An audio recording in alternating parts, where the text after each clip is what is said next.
yung gustong batas o yung gustong maging batas ni Attorney Chel Jokno, mga kababayan. Kasi mga madami, mga BO-BO na din ho, no? Dahil na rin ho, mga kababayan, doon sa mga vlogger na nagpapakalat ng maling impormasyon. Unang-una, ayan, si Lopez. Oh, 'di ba? Lalo na doon sa tungkol sa West Philippine Sea. Mga bossing, ano yung sinigaw niya? Ano yung sinasabi niya doon sa Kongreso? Ang sabi niya, tayo din po ay nagwa-water cannon. Isa lang po yun, mga kababayan, na mali at hindi dapat sinasabi, lalo na kung walang katotohanan. Dahil ang naratibo nga ho ng China, mga bossing, tayo po ang bumibira sa kanila ng una. No? Tapos sila ay gumaganti lang. Binubuyo natin sila para sila ay balahan tayo ng water cannon o mag-water cannon sa atin. At nabanggit pa nitong si Lopez. Ano daw? Mr. Chair, ang water cannon po ay isang facility. Tawa ako doon, mga bossing. Bakit to? Kasi gusto niyang ilusot yung sinasabi niyang nagwa-water cannon. Kaya ayun, kung ano-ano na yung pinagsasabi, lumusot lang. Ngayon, eto po, no? Hindi naman po tayo porket na pula, hindi natin mapapansin. Sabi ko nga ho sa inyo no? Kahit po sa ibang banda yan, kahit po sa mga kakamping yan, o sabihin mo na, no? Doon sa mga side ng mga Duterte at maganda yung kanilang isinusulong, ipapakita natin yan at ibablog natin yan. Kagaya nito, edukasyon tungkol sa West Philippine Sea, gagawing mandatory. Maganda ho yan, ha? Pero, sir, gawin natin pangbuong kapuluan. No? Pangbuong teritoryo natin. Sir, no? Hindi, yun lang naman sa akin. Pero itong sinasabi niyang edukasyon tungkol sa West Philippine Sea, gagawing mandatory. Mas maganda yung simula talagat katuktukan ng Pilipinas hanggang kaduluduluhan ng Pilipinas kasama doon sa edukasyon. Mahalaga po at importante yan, mga bossing, lalo na po at teritoryo natin ang pinag-uusapan. O anong balita dito? Magkakaroon ng mandatory education sa usapin ng West Philippine Sea dahil maraming Pilipino umano ang nagdadala at naniniwala sa mga maling impormasyon na ikinakalat ng China hinggil sa nasabing bahagi ng karagatan. Alam nyo po, hindi lang po Pilipino o hindi lang po Pilipinas ang biktima ng China diyan sa mga propaganda nila. No? Pati po yung digmaan na nangyayari ngayon, no? Sa border ng nakalimutan ko yung isa India at nakalimutan ko yung isang bansa. Kung ano-ano din pong propaganda ang pinapalabas ng China, mga bossing. Ngayon problemado sila. Bakit? Kasi nga ho, 'di ba, umabot ng 145% o porsyento yung ano sa kanila ni Trump. Pakistan, ayan. Salamat, Phoebe Capillo. Sabi yung mga sandata o yung mga ginagamit ng Pakistan kontra sa India ay galing daw po sa China. Ang ginawa nila, nagpakalat sila, mga kababayan, nagpakalat sila ng video na may pinabagsak daw po na eroplano o tora-tora ng India. Yung pala, kuha lang sa video games ng China. Gusto lang ho nilang ipakita na sila ay malakas sa larangan ng digmaan ho, mga kababayan. Ganon. Kung ano-ano ang pinapakalat. Ngayon naman, ano ang sunod na ipinakalat ng China, mga bossing? Di po ba ang sinasabi nila bago sila patawan ng 145 na taripa? Bago sila patawan ng 145 na taripa, nagpapakalat sila na ang Palawan daw ho ay parte ng China. Di po ba? For sure ako, narinig at nabalitaan nyo yun.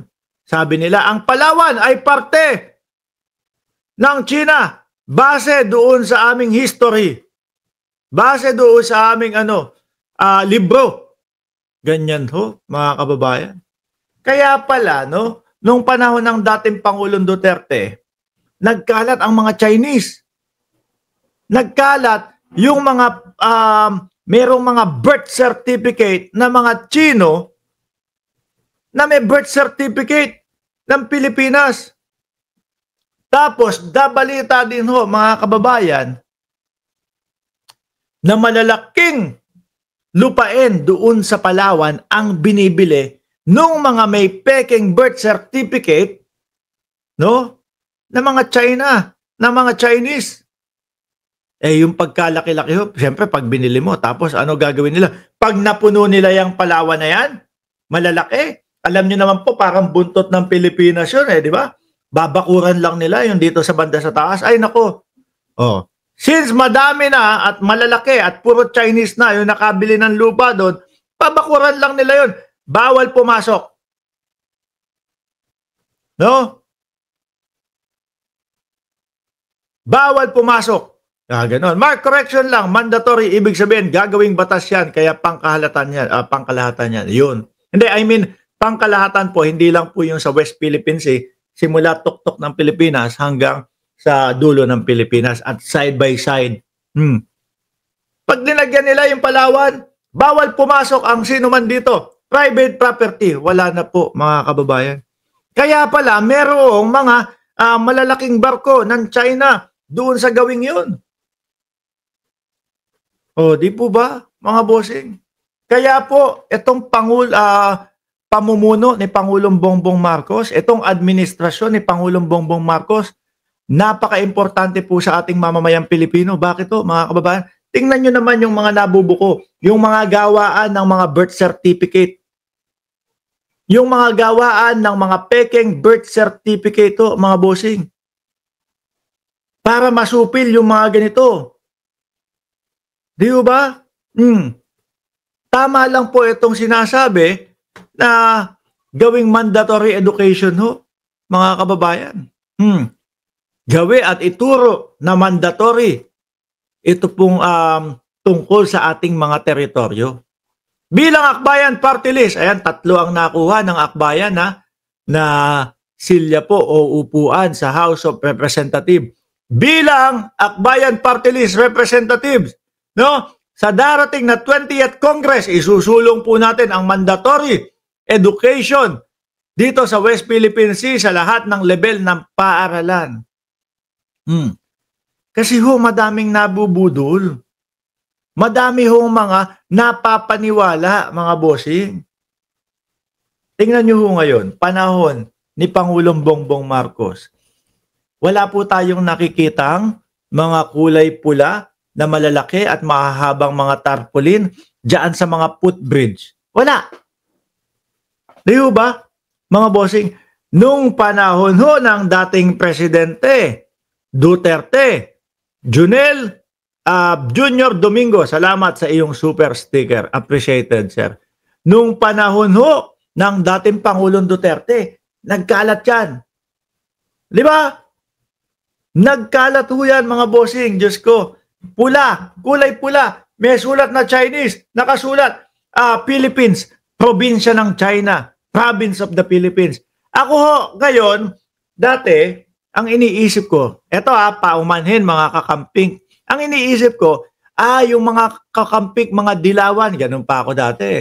Ang nagpapakalat niyan, sinisiraan si dating Pangulong Duterte kasi maka-China si Pangulong Duterte, kaya inilalagay nila yan. Ngayon, na-realize ko, mga kababayan, sa panahon ni Pangulong Bongbong Marcos, walang mga kumakalat na ganun. No? Kapag nahuli kayo, nilalagay nyo yun, huli kayo. Huli kayo. Pag nahuli, huli kayo. O, di ba? Sa panahon ni Pangulong Bongbong Marcos, eto po, ngayon, wala tayong nakikitang ganun Ngayon, na-realize ko, napagtanto ko, hindi kaya itong mga ito, inilalagay na mga banner, si Duterte din ang mga nagpakalat? Napatanong lang ako. Ano? Hindi kaya dahil sa sobrang pagka-pro China nila, sa sobrang pagka-pro China nila, baka sila din ang naglalagay noon. Alam niyo naman po, mahilig sila sa testing the water. Mahilig silang sumubok. Ano kaya ang magiging resback o ano kaya ang magiging tugon ng mamamayang Pilipino kapag inilagay natin to na ang Pilipinas ay probinsya ng China. Sila kaya ay matutuwa at gusto nang magpasakop sa China? Di ba? Ang mamamayang Pilipino kaya ay gusto nang magpasakop sa China kasi nahihirapan na at ano natin, ipopropaganda natin na napakaganda ng China.